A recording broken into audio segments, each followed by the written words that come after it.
Breathe a sigh of relief. You made it to Strongly Financial, a weekly live web series dedicated to elevating your financial literacy and cultivating your overall health and well-being. Your co-hosts are Dr. Michael A. Wright and Ali Leonard. Their respective expertise in holistic wellness and financial consulting positions them perfectly to guide you toward optimal well-being and unrivaled financial success. Please allow me to introduce them further. The incomparable Ali Leonard. As a credit guru, Mr. Leonard has dedicated himself to fostering financial literacy in students of all ages. He has developed a comprehensive credit awareness curriculum that is suitable for elementary, high school, and college students. Mr. Leonard has traveled the country, providing credit awareness seminars to high schools, colleges, churches, and private organizations. Mr. Leonard has worked tirelessly with federal credit agencies, financial services, and real estate agencies, earning a strong reputation for his professionalism and expertise. Mr. Leonard is committed to educating and training consumers as well as assisting them practically to fix their credit. The company he founded, Financial Services Unlimited, offers credit consultation, credit services, and financial services including insurance for financial repair and wealth management. Join his supportive online community, FSU team, empowering you to take control of your financial future. Dr. Michael A. Wright. Dr. Michael A. Wright is a highly accomplished and respected professional in the fields of social work, coaching, publishing, and consulting. With a wealth of experience and expertise, he has dedicated his career to helping individuals and organizations achieve their goals and make a positive impact in their communities. As the CEO and lead executive coach at More Media Group, Dr. Wright specializes in helping individuals tell their stories and translate their ideas into capital. With interventions based on his signature contribution, creating opportunities and changing horizons, the coach method, he continues to focus on trauma-informed, holistic, and transformational approaches to personal and professional development. Join the vibrant online community at wealthcarebymoremedia.com, where he promotes practical habits of health in 4 key domains: brain, body, mind, and spirit. And I am your virtual host, Bartholomew Socrates. You can call me Bart. I introduce the ideas, the segments, and the opportunities as we explore the intersection of health and wealth weekly on Strongly Financial.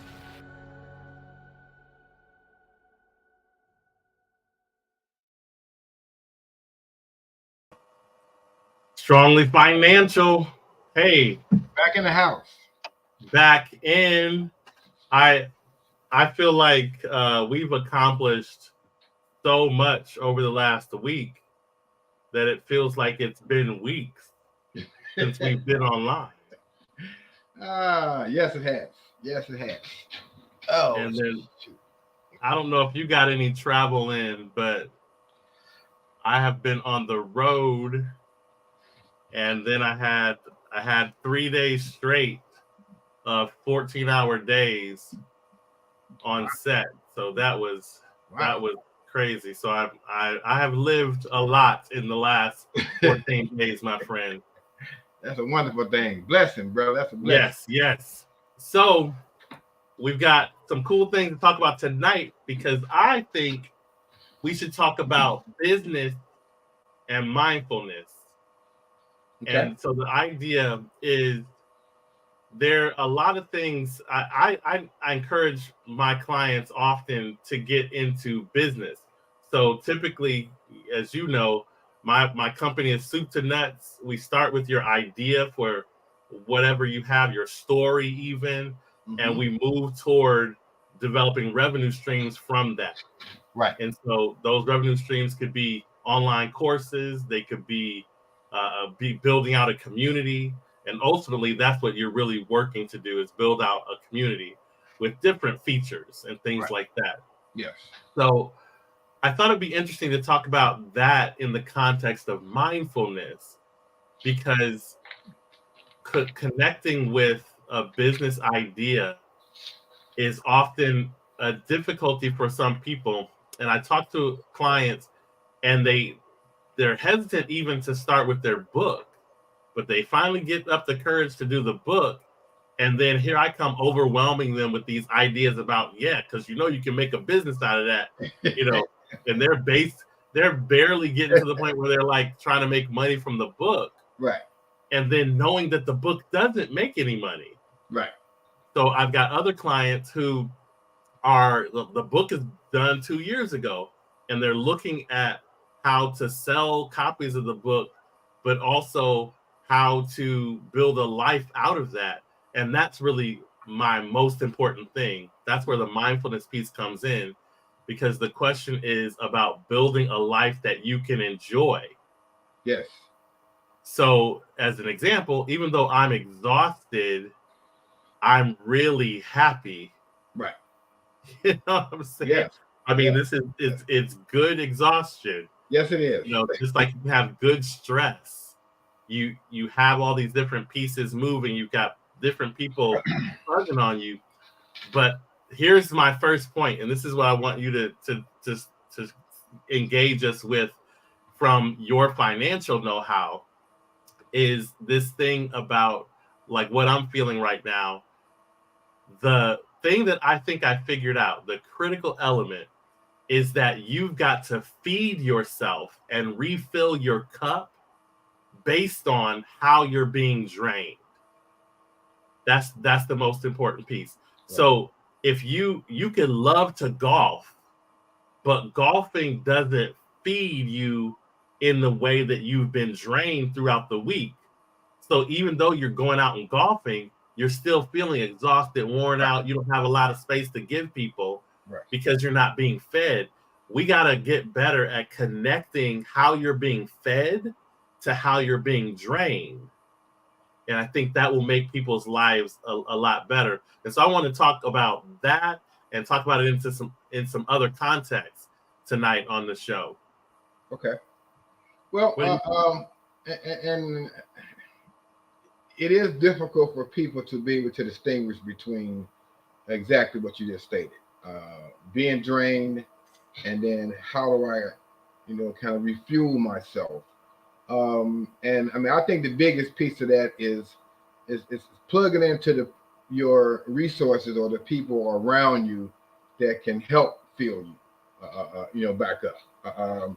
And working on a project or working in the business, I mean, it can be overwhelming, especially when you're dealing with clients that's needing you and pulling from you and your energy, and now you're exhausted from dealing with a week or two or a month of clients and their concerns and issues, and how to fix what they have going on. And you don't always get it from one type of activity, like you said, golf or playing basketball or working out. I mean, it does help, but you got to be able to step back, and you got to be able to connect yourself with someone who can assist you with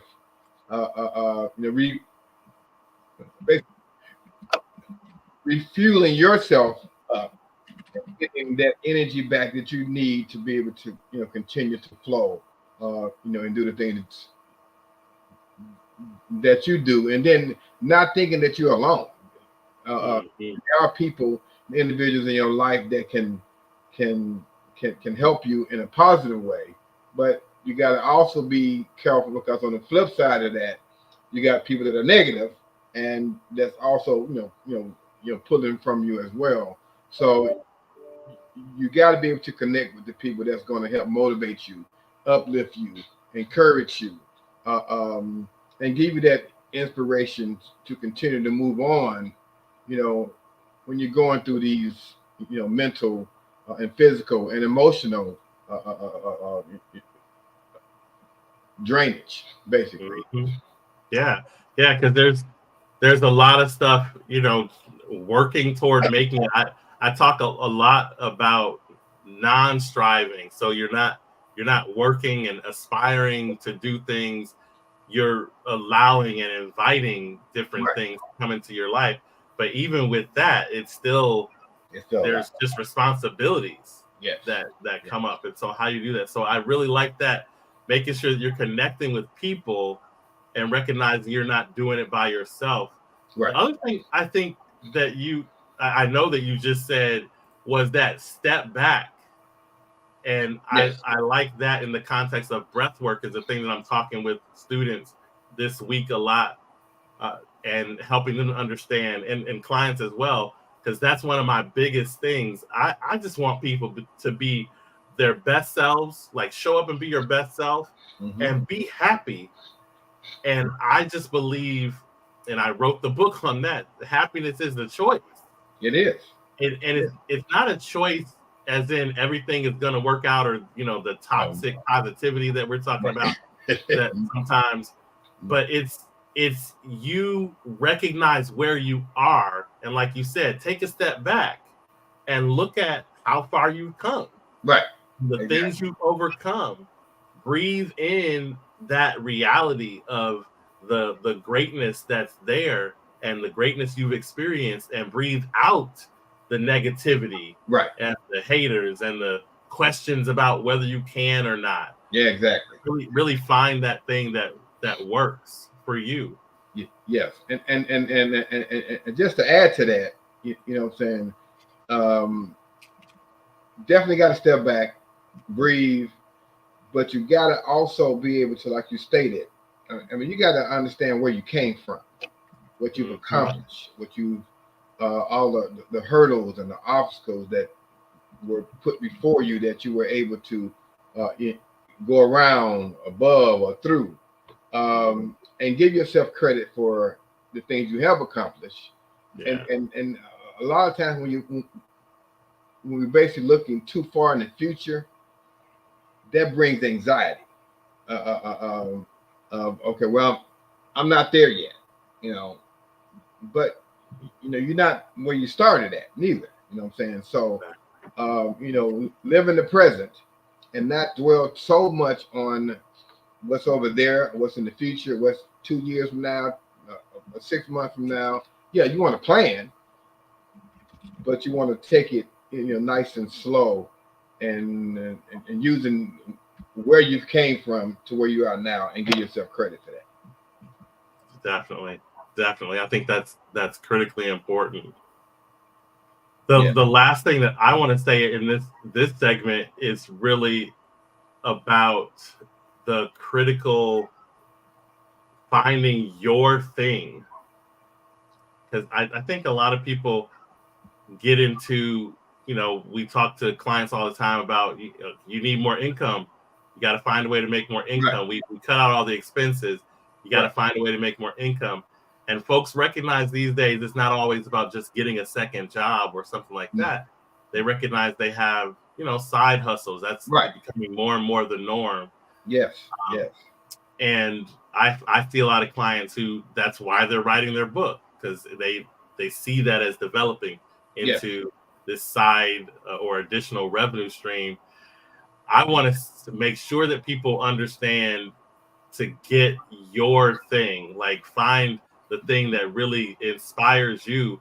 And the funny thing is, you're going to find a lot of time it's the thing that you're most annoyed with, or that you're most excited about, that you argue with people about, or that people are always asking you about, that you seem to know a lot about. And know that people will pay to listen to you talk about that stuff that you know a lot about. You're doing it for free right now. People also will pay for it. And that's the thing about going back to the supportive people. Supportive people in your environment, people who know, like the business coaches like us, we can help you figure that out, both financially and emotionally, and build a business out of that. So that makes sense for you, because that's what I'm getting at. That feeding the thing that's draining is tied up into creating the thing that drains you in the way that you're naturally fed, right? So I built my business so that I get excited about doing the work. It's exhausting. Yes. But then when I look back that I've done the work and give myself credit, like you said, Ali, I feel energized, re-energized. Yes. So I'm ready for the next day doing the same thing. My cycle actually replenishes itself within the work that I'm doing. And people have to be passionate about what they do. I mean, people who worked on jobs for 20, 30 years, 80% of the people who work on jobs don't like what they do, but they continue to do it because of security and income and things like that. But they're not happy though. So when you're choosing something as your side hustle or something that you're looking to do additional income from, make sure that you're doing something that is something that you like or you're passionate about. And people do things because it's a trend or because that's the hot thing to do right now, but they're not really into it. And if you're not into it, it's not going to last very long for you, especially if it's something that you're trying to create, whether it be a side hustle or turning your dream or vision into reality. It has to be something that you're proud of, something that you're passionate about, you enjoy doing. If not, it's not gonna last. Yeah, I like that. Passionate about it, proud of. I like adding the proud of it too, like that feeling of it was worth doing. Exactly. And when you put in the work and the time and the energy, it's almost like you reap what you sow. When individuals coming through your program or clients or students, and they reap the benefits of it, and you see them, achieving some of the goals and some of the visions that they, put on paper, and basically they purchased their first home or their first car or got their first credit card or loan. That makes it all worth the time and energy that you put into it yourself to see this gratification of being able to be a service to someone else.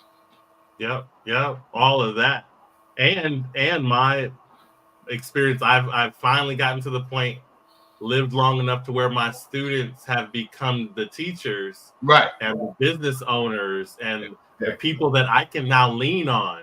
Yes. Like I got 6 or 7 folks I can call and say, okay, you got that license in mental health. Like I need you to come do this, or I know you've got that experience too. You got folks. We just got on the phone with folks. Right. You call up, captains of industry, consulting over here, doing this over there. Yeah. And because you've poured into them, you've been a good friend or whatever that relationship is, they're available to you. And so you've got that support system. In addition to the pride of doing the business, you've got a real cultivated support system just by showing up and doing your best. So I think that's critical. And I'm really gratified for that at this point in my career and experience. Yes. All right. Let's take a short break and come back with some best practices in making this happen and get a little bit deeper into this breath work. How do we step back, like you said, and take that breath and get reoriented to what we want, need to do? Got to do that. Sure. We can say it one of 2 ways. Option 1, you're standing in your own way. You are the bottleneck.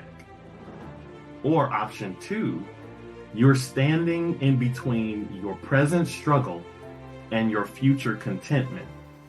You are the breakthrough. Both statements hold true, but they diverge in perspective.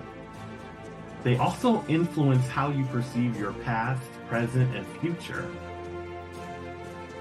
By adopting a trauma-informed approach that acknowledges you as a complex adaptive system, you can unravel the enigma that is your unique self and identify choices aligned with your sustainable development. In other words, you can answer the tough questions. Who am I? What do I want from life? Who is my tribe? The approach is readily available. It's called the Coach Method, created by me, Dr. Michael A. Wright. However, the effectiveness of any intervention ultimately relies on your perspective and the lens through which you see the world. Coach Matrix recognizes that you may not currently possess the empowerment to shape your perspective or color your path within the confines of predefined boundaries. With the support of the Coach Matrix community, you'll sharpen the tools and leverage the guidance needed to navigate your journey towards personal and professional growth. By unleashing your potential and harnessing your natural capacity for change and integration, you can create a present of fulfillment and a future of consistency. Coach Matrix is empowerment. Informed by the well-researched Matrix 5x5 program, Coach Matrix empowers you to identify capacity, harness capability, embrace joy, and foster creativity. You will unlock your full potential and achieve the transformative outcomes you seek. So let's get you empowered. Matrix 5x5 is the program of systematic evolution. Coach Matrix is the community of support. It's all here at coachmethod.com.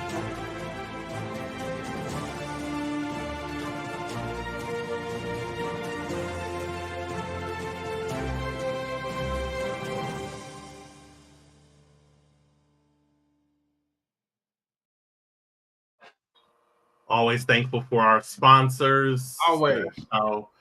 We keep the lights on over here. Yes. And keep it going. Definitely that. So our next segment is best practices, and I will throw up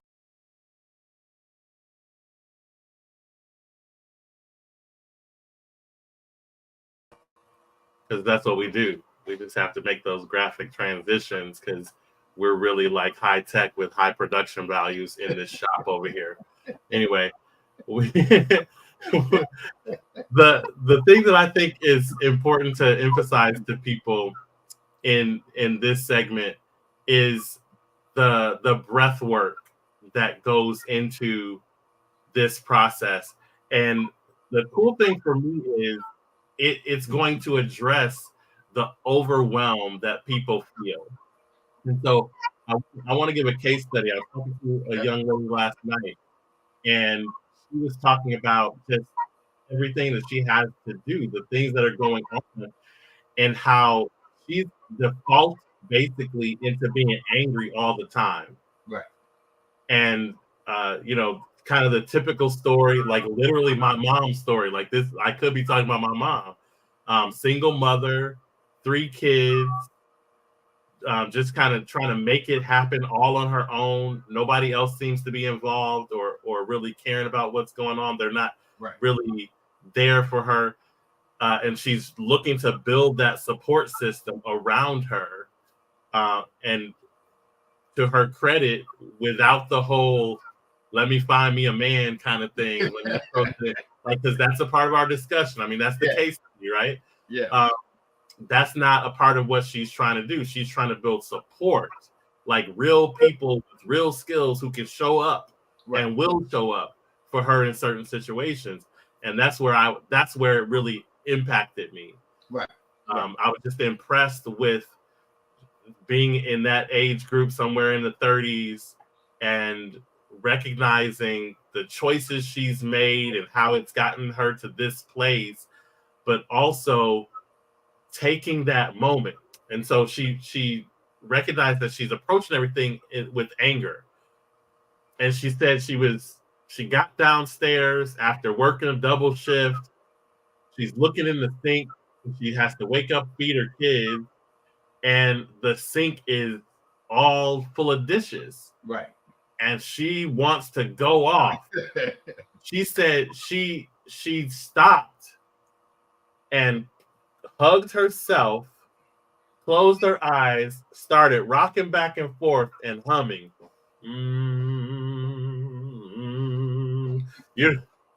That's old school there. Right? What everybody knows, everybody who's watching that happen, they know exactly what that is. Right. And you probably flinched a little bit, Ali, because you were like, okay, what? I've been here before. Wait a minute. I've been here before. I got to duck and move. Right. What's next? Because you know mama's about to blow up, right? Yeah. But the beauty that I was able to share with her is in that moment, what she did was one of the core techniques of whether it's yoga or meditation or breath work. The hugging yourself was an important piece. The rocking back and forth to calm your parasympathetic nervous system. Right. And then the humming. The humming actually is the om of deep meditation, Vipassana meditation, to calm your spirit and to invite peace. Right. Yes. And I said that you did that. You don't know anything about those traditions, but you did that instinctively. Mm-hmm. Number one, them kids getting on your nerves. That's number like that. Look, they pushing you to intuitively, right? like you drawing stuff from the universe to help yourself. That's exactly. how bad they get on your nerves. Exactly. But the second thing is just the beauty of being able, from my side, to share that with her. Right. But even more importantly, that she can get that type of peace and feed herself in that spot by, like you said earlier, taking that moment, taking that step back. And even in a situation that's not like giving herself a pat on the back, she was able to find some peace in that. And I think all of those elements, from the hugging yourself to the humming to the rocking back and forth, all of those are actual interventions in that space of breath work. But it really can help to make a difference in your life. Man, that was powerful. That was really powerful. And it's very important for individuals, because we still have a choice when things are not going like we expect them to go, or the situation arouses. A lot of us are already dealing with, internal issues and concerns, and a lot of us are angry, walking around angry because of what we're having to do and sacrifice. But it does help, and people, once they start practicing it, step back. You got to count to 10, or take 10 deep breaths, or whatever the case may be. Close your eyes, so you can kind of evaluate the situation, with a logic mindset, because you don't want to react based on emotions all the time, because we say things, we do things that we can't take back, and we get caught up in that part of it, and wish we wouldn't have did it like that. So stepping back, definitely a part of it. Meditation, for me, has worked wonders in situations. If it's only 5 minutes, what I'm saying, when something pops up that's going absolutely in the wrong direction that you plan, what I'm saying, sometimes taking, that 5 minutes to walk away from the computer, or put your phone down, go outside, walk around the block, or walk in your building, go somewhere where you are alone and close your eyes, meditate, calm yourself, breathe. That's very helpful for it. Yeah. As well. I think it is, and as you said, it really gives you a way to process what's going on in the moment. Exactly. And then process as well imagine if you're not in a kind of stressful situation, but you're looking at ideas about your business or trying to get focused on your finances, or stick to your spending plan. Right. Even in that moment when you're faced with buying stuff, right? Yes. And they got that impulse buy in that microwave situation. You want it now. Right now. You can take that moment and utilize that same technique to calm yourself, because that's kind of the biggest thing. We talk about the parasympathetic system, and your endorphins, and especially dopamine. I heard a really good opportunity, a good technique that a client of mine uses when she goes to the grocery store, so that she's not doing all that impulse buying. Right. She recognizes the dopamine rush is really about putting it in the cart. It's not about paying for it at the end. Right. She can care less, right? So what she does is she just throws everything in her cart she wants to as she's going through the store. And then before she gets to the checkout line, she dumps all that stuff out. She takes it out, because that's not the dopamine, right? She gets all the dopamine from putting the stuff in the cart. Right. And then she's done with it. Right. And that technique works for her. Figuring out, taking that time to breathe in, figure out what works for you in these different situations. Exactly. And then, like I said, the next step is then thinking about, okay, I got my book, or I got my idea, I got my story to tell. How do I want to make revenue streams out of that? Like, the same technique can be used in all these different areas, from the most stressful situation to the most envisioning and visualization type situation. The same technique for managing this physical form that we've been given. And actually, my wife kind of practices that online. She just, she's going through, this side, and she just putting stuff in carts and it's there. So she don't buy everything in the carts. Well, not on every occasion, but a lot of them she just put in there because it's something that she wants, but right now it's not a need; it's more of a want, and it does help to get that actual dopamine out the way, because now I've done that part of it. I put it in the cart. No, I'm not going to buy it right now. So it is kind of helpful in that situation.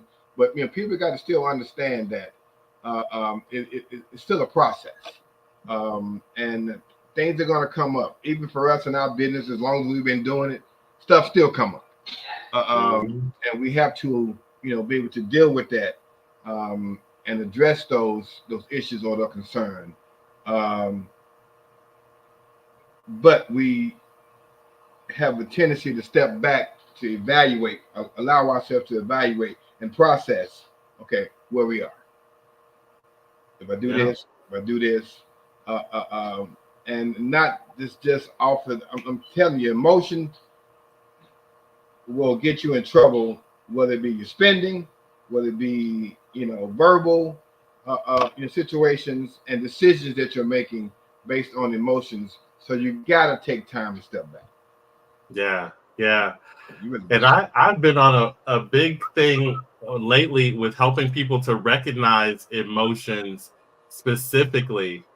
And I didn't prepare it for today in this context, but recognizing there are basically 9 emotions, and then the complexity comes out of that.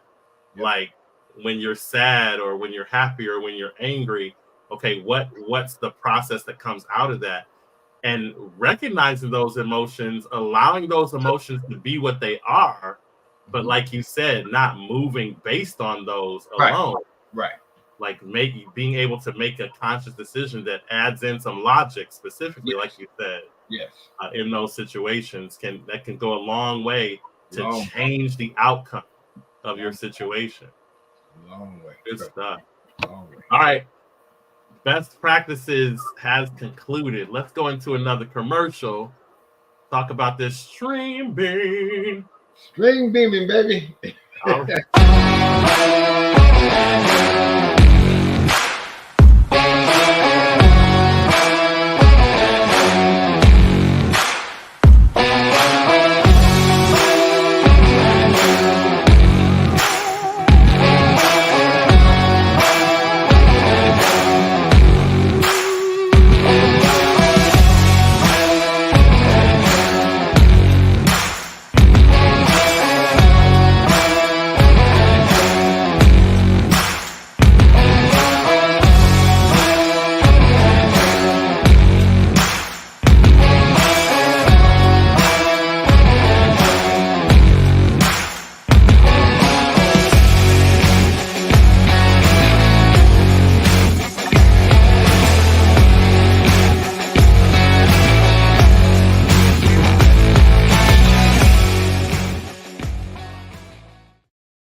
Thank you for Stream being Shout out. Black owned, Shout out. Black created, Yes. and doing big things in the corporate space. Yes. And thankfully opening up into the individual practice space or the mid to small to mid level business space. Our affiliate link is on the screen for folks, and you can tap into that. Yes, excellent product. Yes, I'm watching as we used it for the board meeting, and that was crazy cool. Yes. Recording the session, all that great stuff. The Zoom killer is what I like to say. They made it up. I just use it because I just think that's a cool thing to say. The Zoom killer. Sound English. So our final segment is teachable moment. And like I said, we for real out here.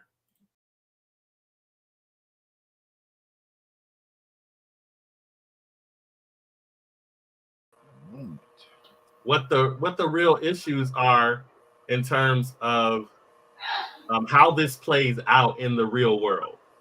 And this is the thing that I want to talk about.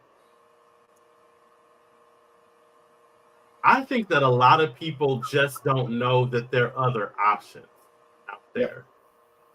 And I go back to the young lady that I was talking to, and full disclosure, I'm a social worker by training, but the reason I got into social work is because I want to help people, because I think people can be better and I want to help them be better.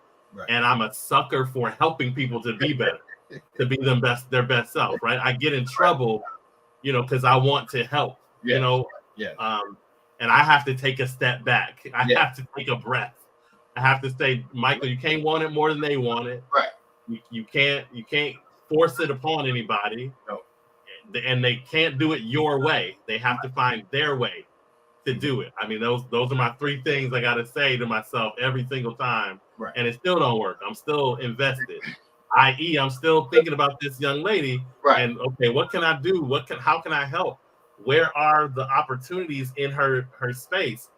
And what what I've decided to do is just continue to build my content, continue to write my books, put my trainings out, go on those speaking engagements, be ready when I have an opportunity to talk to people, to speak life into them. Right.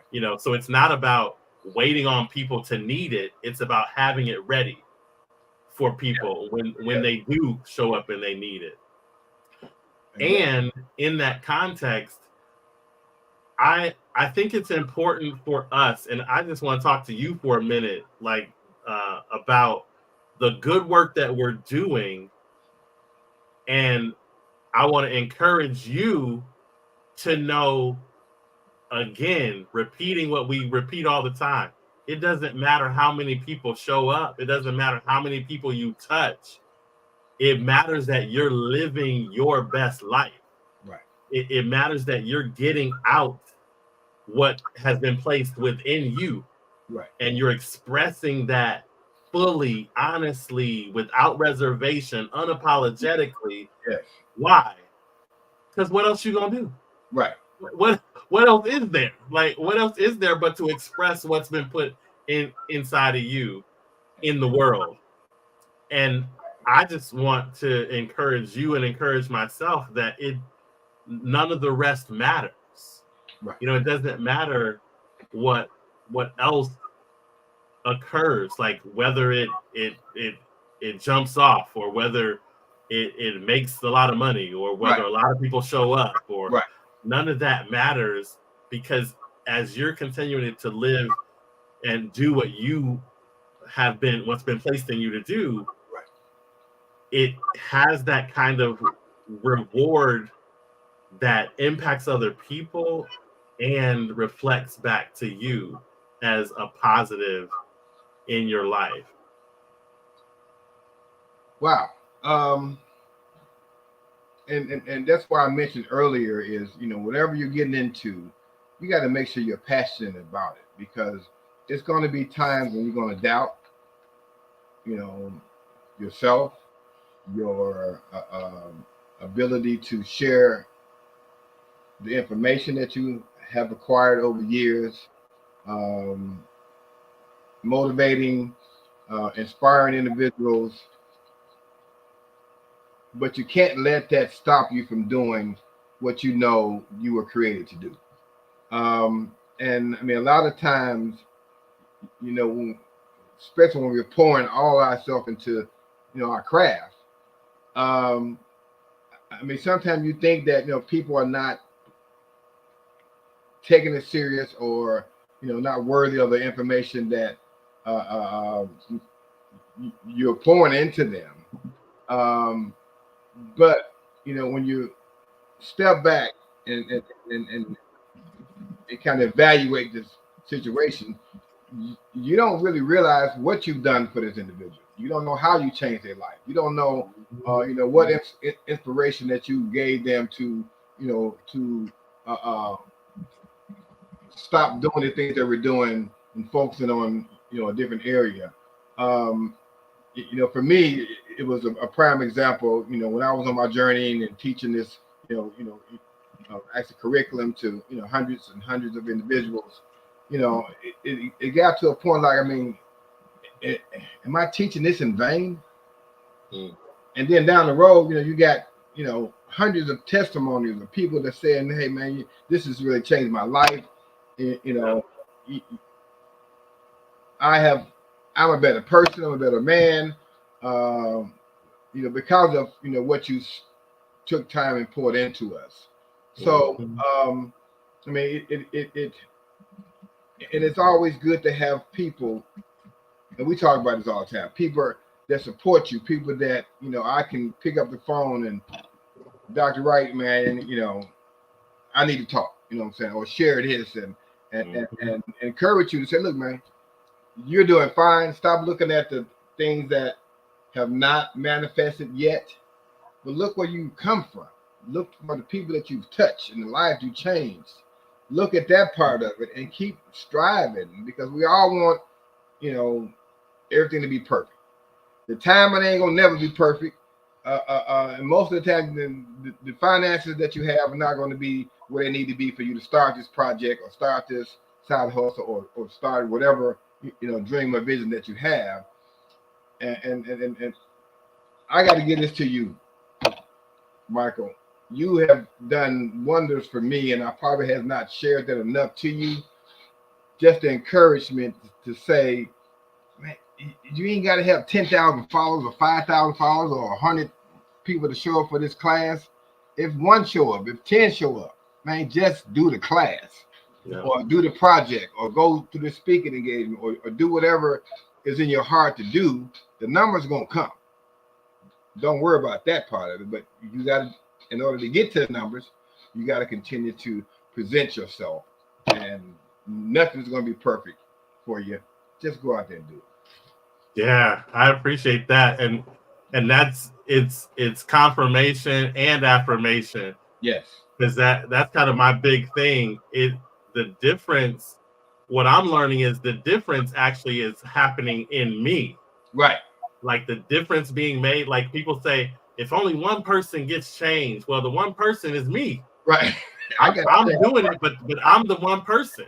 Right. Right. Because I think that's the beauty of it, that we grow and we learn.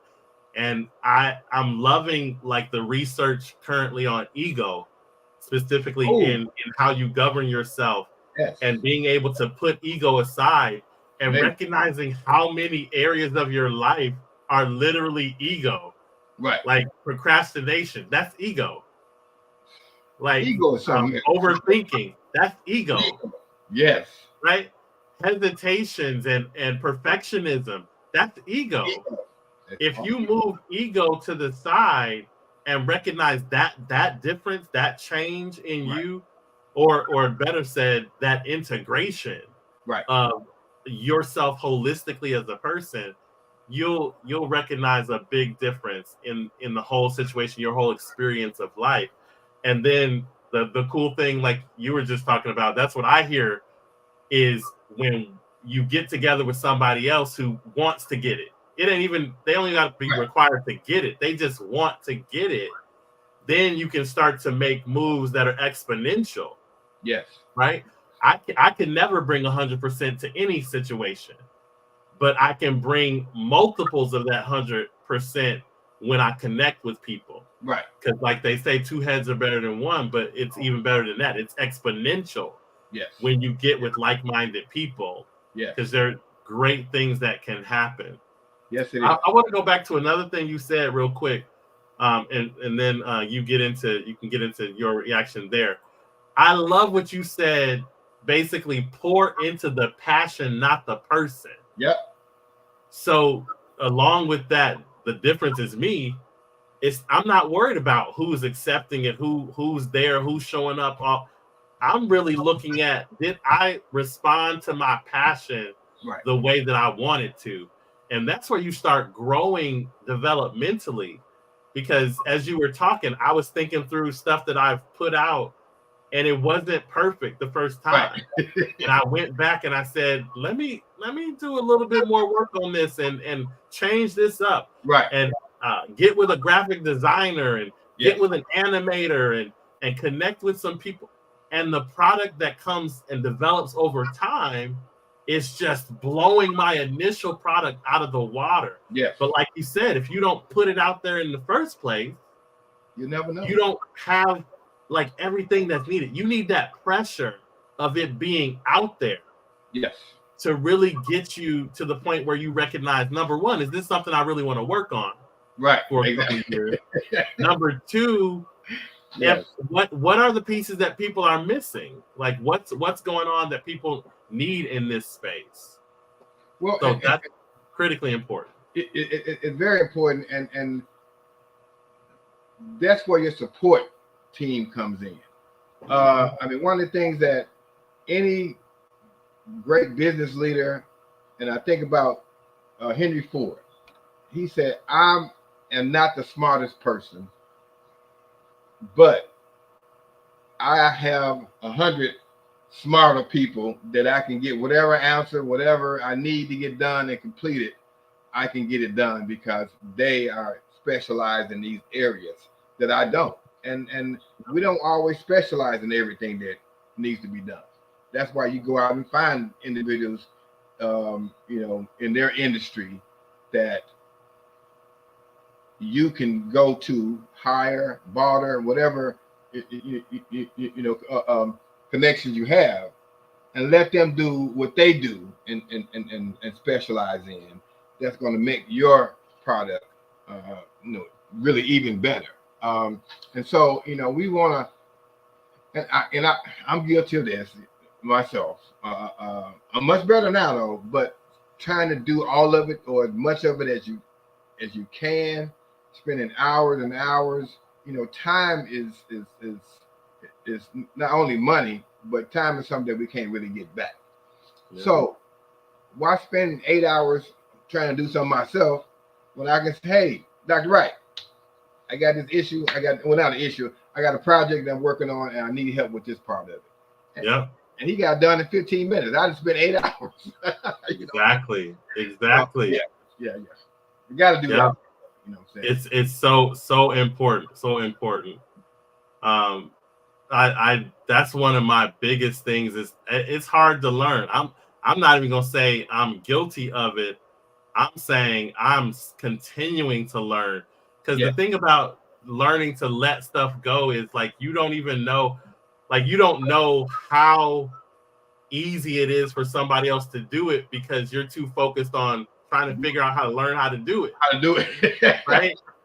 But I'm working on first thinking, is there somebody else who can do this? Right. Just in the same way that you taught me, is there somebody else's money that I can use for this? Right. Right. and right, looking at insurance and whole life insurance and things like that, like you don't have to always use your money, but put your money in a spot and use other people. Like there's just so many versions of that question. Yes, like it is. It's like that's a really good quote from Henry Ford, because It's not about you being the smartest or the hardest working.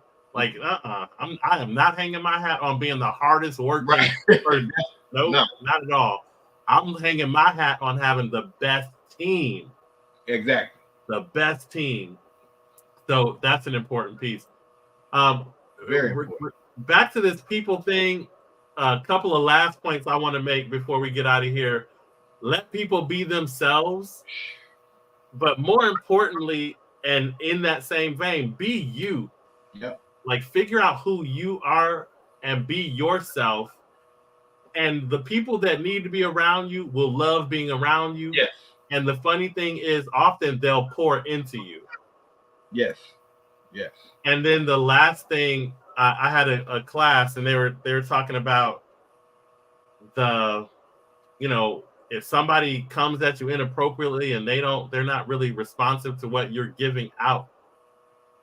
Only psychopaths, sociopaths are not responsive to the seeds that you plant in their life.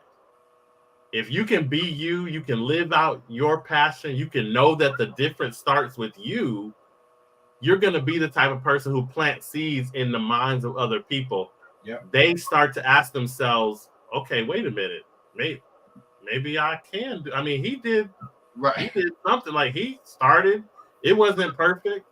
He did something. I don't know where to start. I don't know what the options are, but he went and looked up the options. He Googled it, or he asked a friend, or, I mean, since he knows, maybe I'll ask him. Right.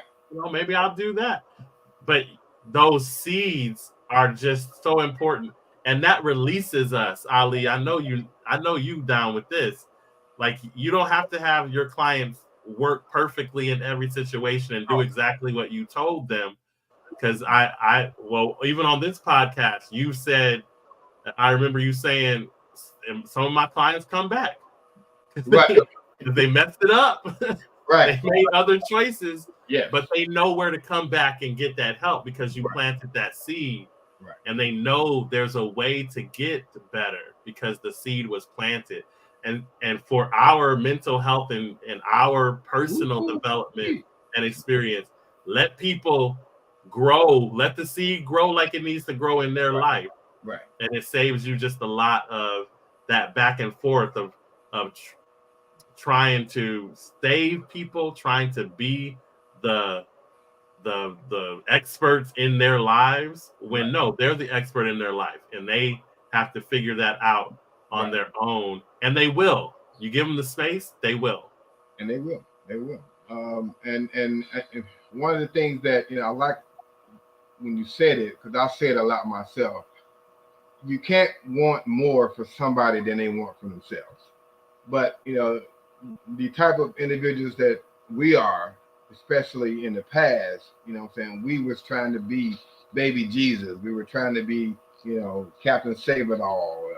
I want to save the world. No, that's too stressful. It's putting too much pressure on you as an individual. All you can do is provide them with the best service, a product, knowledge, wisdom that you have to give them, and you've done your job. It's really on them from that point, whether they take the information and apply it. So, I mean, that's one of the biggest things. People, we got all these, wonderful ideas, or we got, 10 degrees, but having all this knowledge and not applying is worthless. So you got to be able to apply what you learned in order for it to benefit you. And one of the things that, mental health and happiness, I mean, that's priceless. It really is. And, we can't allow individuals to take us from who we are, or to be somebody that we know that we're not, just to satisfy them, or to feel that we are assisting in helping to create their vision and goals, and we're sacrificing our own. So that's it. You can't do that. It's not worth it. That's it. I heard the phrase was, don't set yourself on fire to keep other people warm. Right. That's a good one. Yes. Right. Meanwhile, they hot blooded and mad at you for putting the heat on. Right. Exactly. Wait, what? You sacrifice. Okay. Yeah. No. Can't do that. Not worth it. It's really all right, brother. So. Another episode in the can. Yes. I'll talk to you soon because we busy out here in these streets. We busy. We gonna talk about it. I'm sure the folks who get into the podcast will get an earful. What? In a month or sooner than that? Probably sooner. Think? Okay. Yeah. Sounds good to me. All right. Till next week, brother. Okay. Appreciate you, brother. Talk to you. All right. Peace.